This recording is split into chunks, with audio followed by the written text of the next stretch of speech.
বন্ধুরা আজকের রেসিপি আমাদের চিকেন কষা। এর জন্য আমরা 500 গ্রাম চিকেন নিয়েছি। কোঁড়া বসে দিয়েছি, কোঁড়াটা গরম হয়ে গেছে, এবার তেল দিয়ে নেব।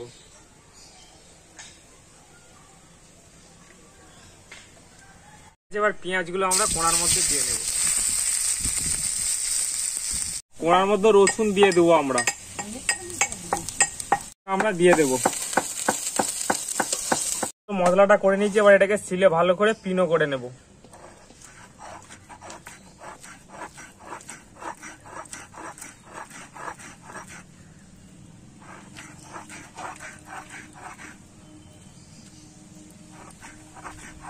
পরিমাণ মতো গরম মশলা, গোটা লঙ্কা, জিরে আর তেজপাতা আমরা নিয়ে নিয়েছি। মাংসের জন্য গরম মশলাটা ভেজে নিলাম।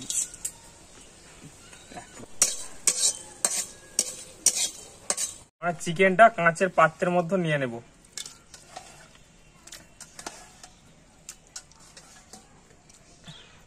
মশলাটা চিকেনের মধ্যে দিয়ে দেব।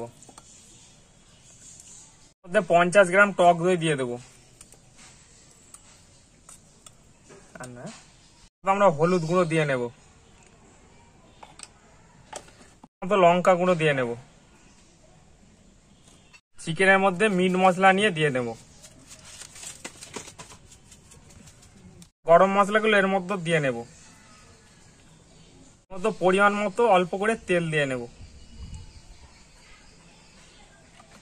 মাংসটাকে ভালো করে মাখিয়ে নেব।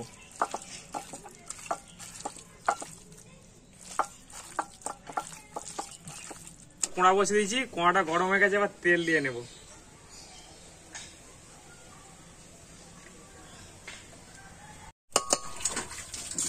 কোঁড়াটা গরম হয়ে গেছে, এবার চিকেনটা কোঁড়ার মধ্যে আমরা দিয়ে নেব।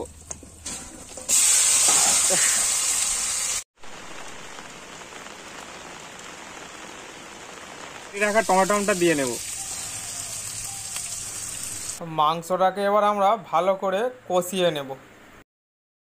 বন্ধুরা আমরা মাংসটাকে অনেকক্ষণ দিয়ে কষিয়ে নিয়েছি। কষিয়ে নেওয়ার পর ওর মধ্যে পরিমাণ মতো জল দিয়ে দেব।